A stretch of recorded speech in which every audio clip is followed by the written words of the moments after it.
the Philippines become a global pageant powerhouse?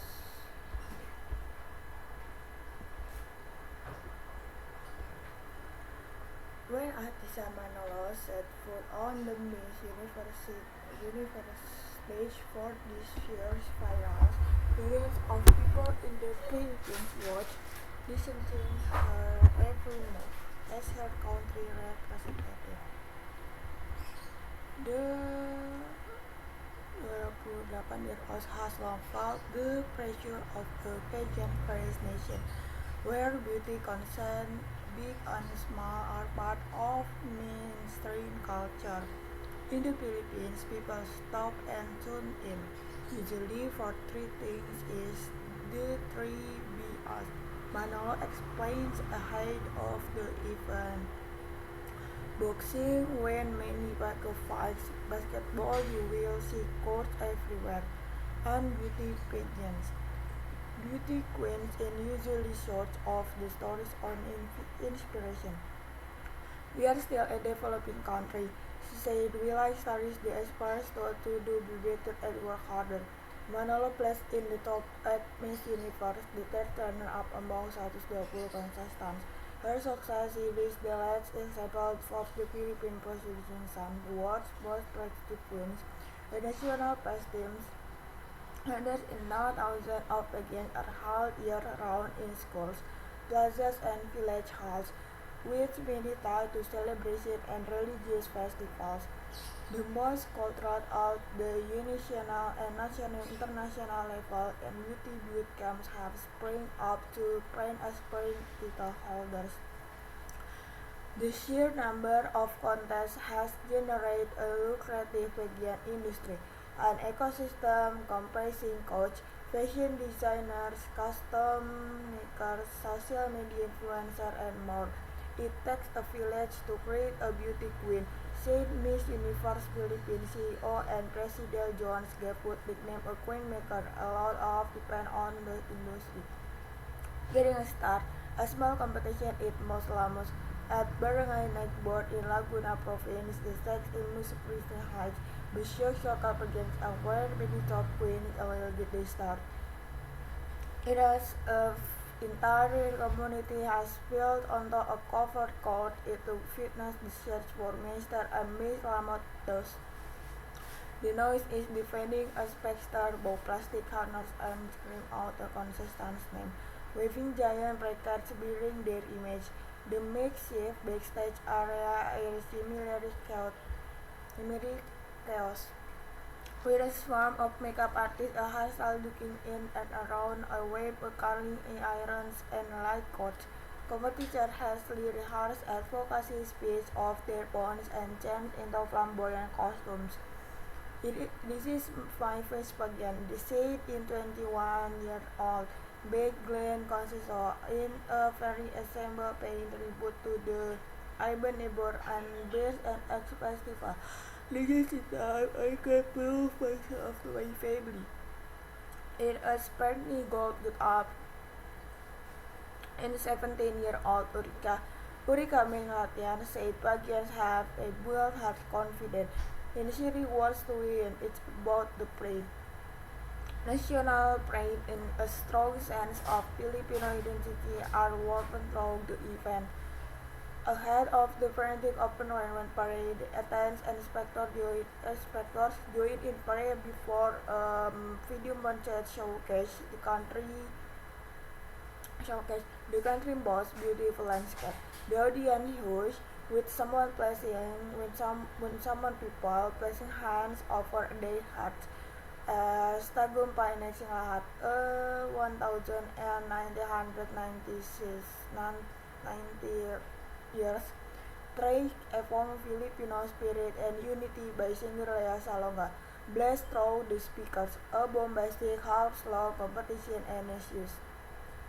Becoming a national pastime, pageantry routes in the Philippines trace back to Spanish rule in the 60s country, and the colonial years used religious festival or vistas to avalanche the population while incorporating ingenious tradition in the elaborate procession and celebratory rites. They made the indigenous tradition into elaborate procession and celebratory feats. This made the island fertile ground for pregnancy as we know them today. Having modern beauty contests Helping modern beauty contests is take shape and really have a stronghold in the Philippines, said General Alpha Contaro. The author of Beauty Regimes is a history of power and in the Philippines in 1897-98. It makes sense for folk, she said. Everyone can participate. In 1908, the Philippines, then under American rule, play host to Melia Carnival, an event similar to the World Fair that was intended by the U.S. show the archipelago progress. The search for the event's queen became the country's earliest beauty pageant, established as founder for the annual carnival. The contest invited the public vote for their favorite candidates by purchasing bottles Melot Straw newspaper. The inaugural event named two winners, a Queen of the Occident, an American from Illinois, and Queen of Orient, select from the Philippine contestant. After a cheating scandal broke out, there were discussions that the contest was rigged to favor an American to win.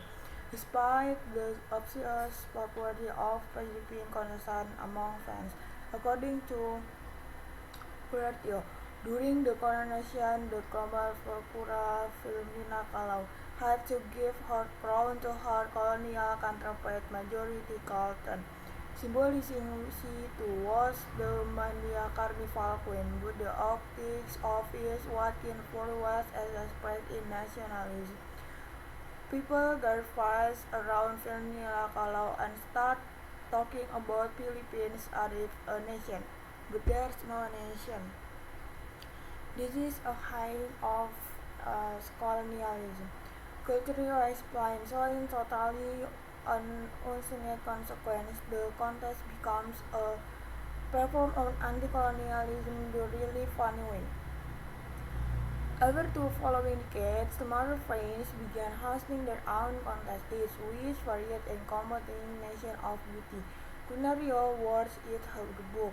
The Manila Carnival, in turn, became a complex system of organization spanning business, trade, and the state. Philippine state promoting the Philippines as the land of beauty queens, and the Manila Carnival Queen was renamed Miss Philippines in 1920 years. Pageants continues growing in popularity after U.S. relinquished control over the Philippines following World War II. Then in 1969, its Gloria Day sparked nationwide hysteria by becoming the first Philippine to win Miss Universe. Suddenly there is a Philippine rise into the limelight. Into the world is Said Fonti Tayag, the executive vice president of the Miss Universe Philippines organization. This victory came at a time when television was becoming more widely available in the country, Tayag said, adding that the people who could afford TV sets would watch through neighbors' windows. Another fostering a sense of community. Gloria Des became the first Philippine to win Miss Universe in 1969, and a lot of people took so much pride in that. Tayak said of Des' famous win.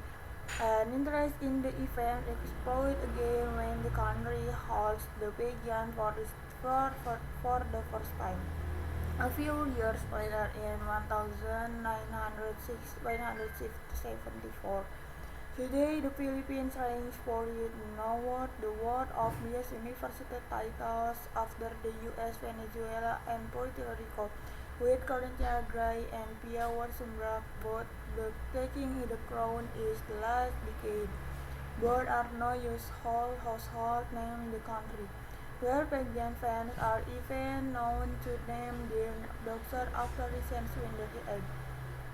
The Philippines has also talent and played and Miss World, Miss International and Miss Earth, which are along Miss Universe known as Big Four, and with estimated 1,000 million Philippines living overseas.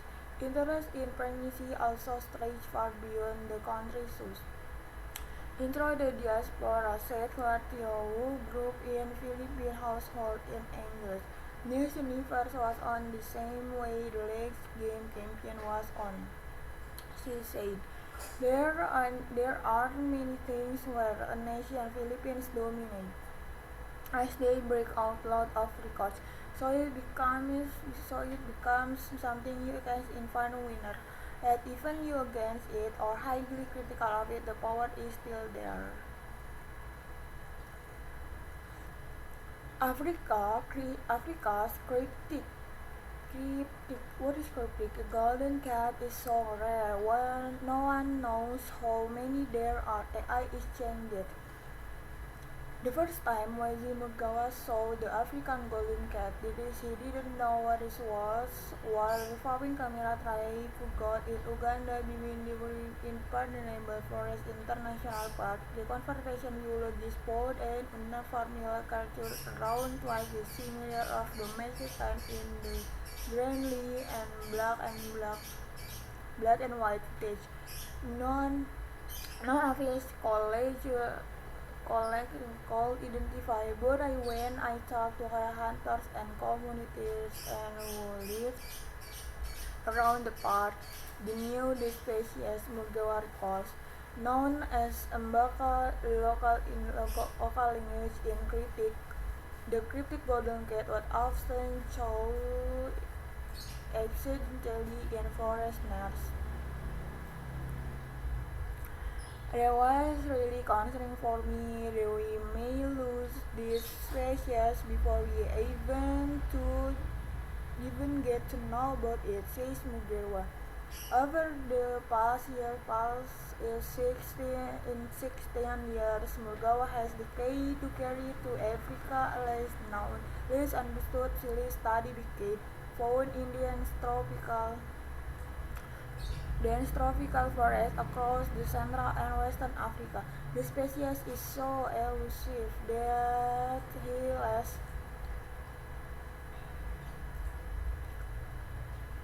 last assessment over decade old has no population estimate, and in all years of wild war, Mugawa has only managed and fleeting glimpse of the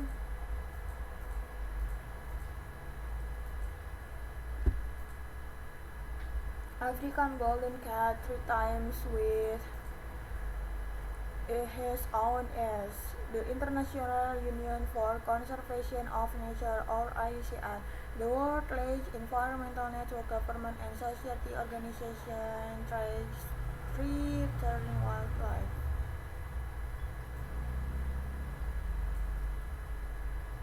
Masih ada berapa rotinya, Mas?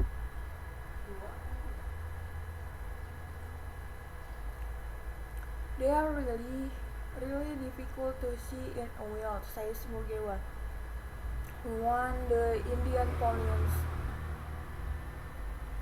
Prize Emerging Conservation Award earlier this year for work on the species. But realizing that accurately countering the big cats was the first step to protecting them.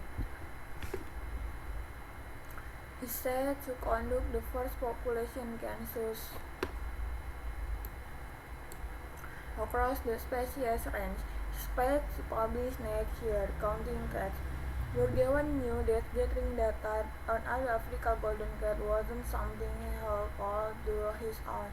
So in 2019, he founded the African Golden Cat Conservation Alliance, a network of 46 conservation across in 90 countries. Together, they launched a standard camera trap survey across the cat suspect range, supported by funding from the National Geographic Society. But manually reviewing thousands of images from 6 of 30 sites across 90 countries. The large camera trap grid for African wildlife species says Mugawa was really painful. At the same time, US headquarters non-profit of Pantera. Another of Mugaru's collaboration was developing an AI algorithm that could quickly sort the image and identify individual cats based on their unique code pattern. Similar to how tiger stripes and use like fingerprints.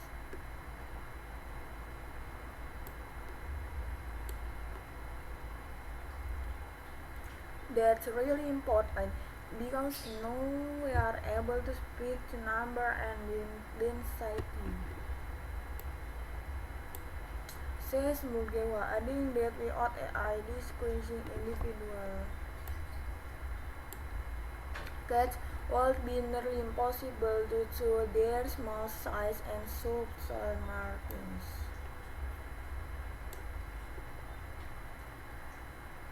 Prior minority data suggests two species exist at low densities, even in protected habitats. In Uganda and Gabon, for example, survey for 60 individuals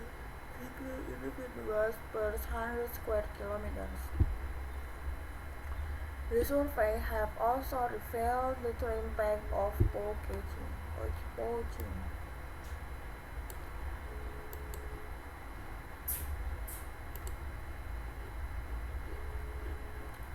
In areas with hunting resistance.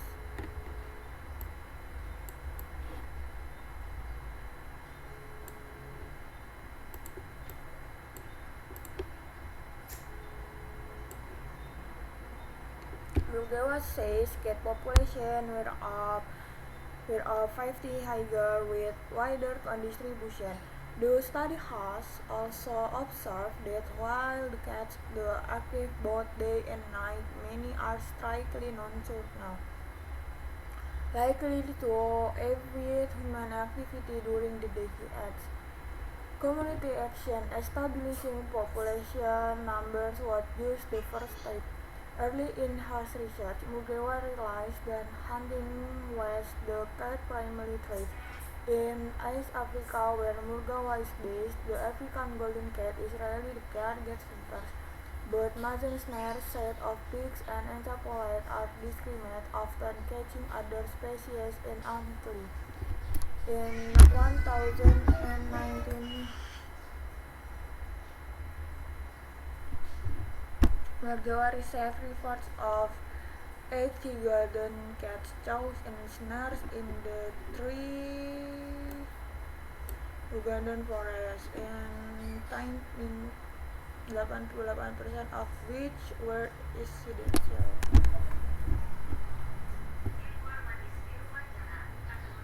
Ma, kecilin!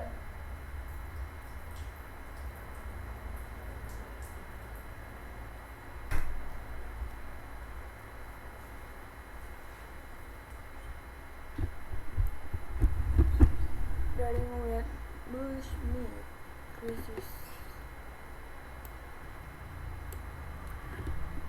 The level of hunting ongoing in this forest is unsustainable, out of control. He says the species is being pushed to edge of extinction in each range countries. To combat the cat's biggest threat is Mugawa went to directly for the residents, creating of Embaka, the first community-based anti-poaching conservation project focused on African golden cat. Working with over post-decade range include Gabon, Angola, Democratic Republic of Congo, South Sudan, and Uganda. The protege engage local communities of many of whom the former workers to deploy camera and tribes to report such things. We have learned a lot from local communities. The range expansion, for instance, some data from hunters.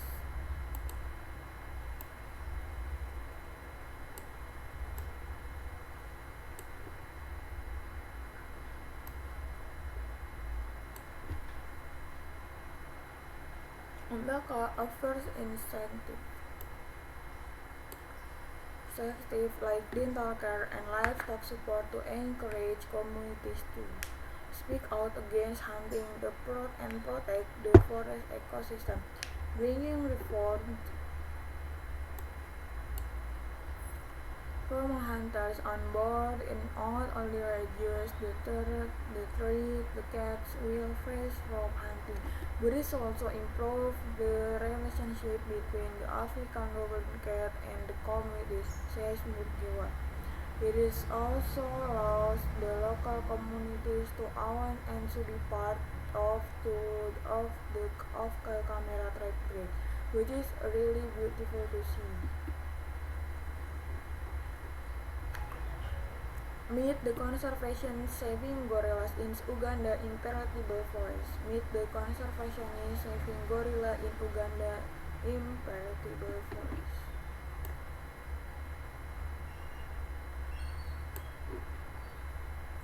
It's been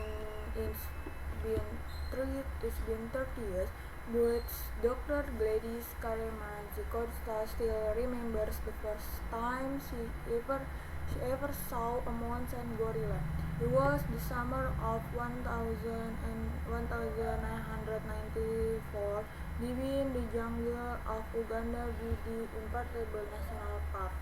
Then 20-year-old student was hundreds of miles from her in country Kapal Kapal. Bidi is one of only two places in the world where mountain gorillas live. After graduating from the Royal Veterinary College in London, Kalemazikosha and her heart set on seeing the great apes.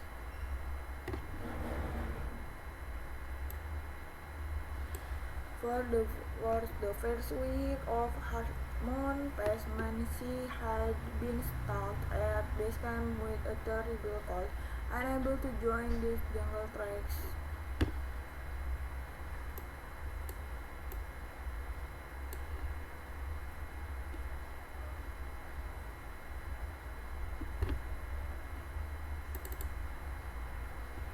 With her frustration and anticipation rising every day.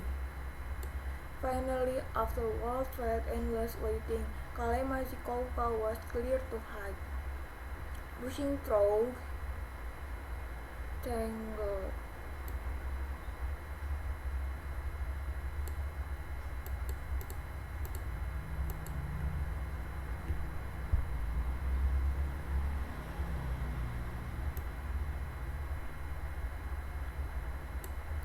roots in the thick forest, she called her bubbling waterfalls, birds waking,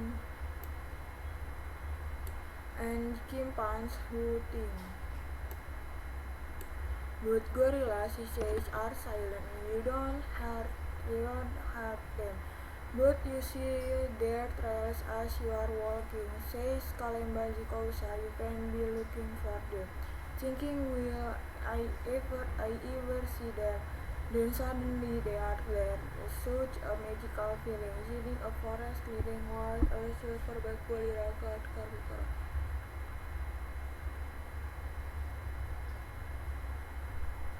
Having once to see gorillas for so long, suddenly this gorilla was sitting there chewing on the piece of bird.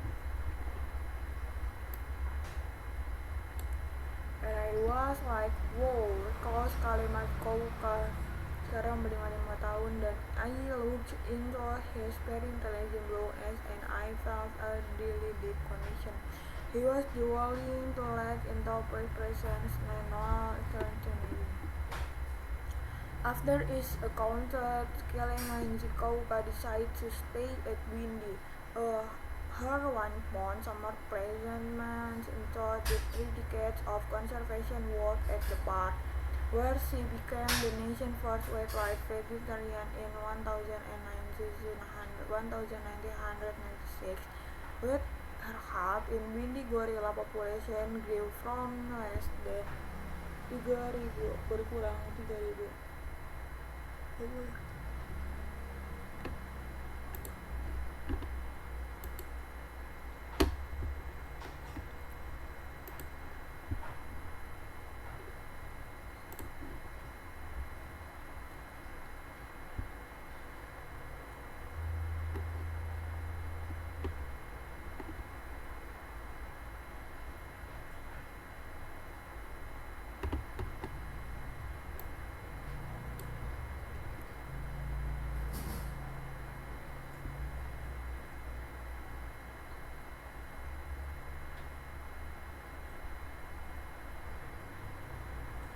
Soil, lands, and resource.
As a teenager, Kalemajikouka joined her school played club.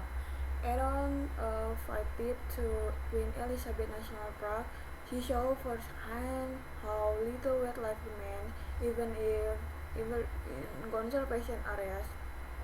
I start thinking to myself, why can't I become a face of to who brings back and wildlife to Uganda?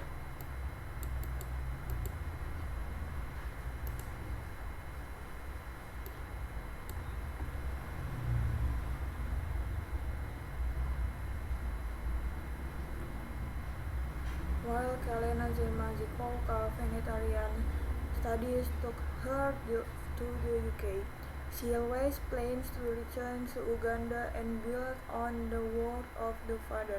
When I was old enough to understand what had happened to him, I felt like I wanted to continue his dream. His legacy of prosperous Uganda took my passion for wildlife.